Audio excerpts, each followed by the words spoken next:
This is a 14-scale miniature truck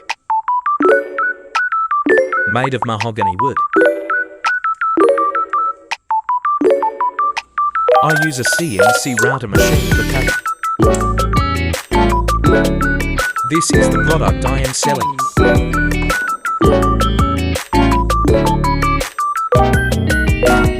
Miniature trucks are very popular with boys.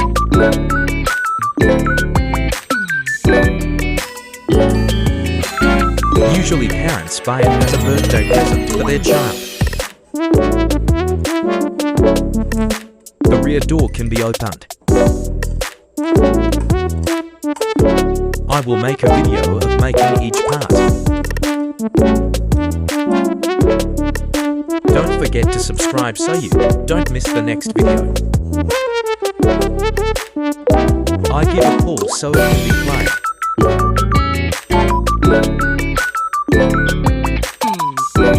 It's a shame to use a recoil spring for the rear spring, so it lasts a long time. Thank you for watching.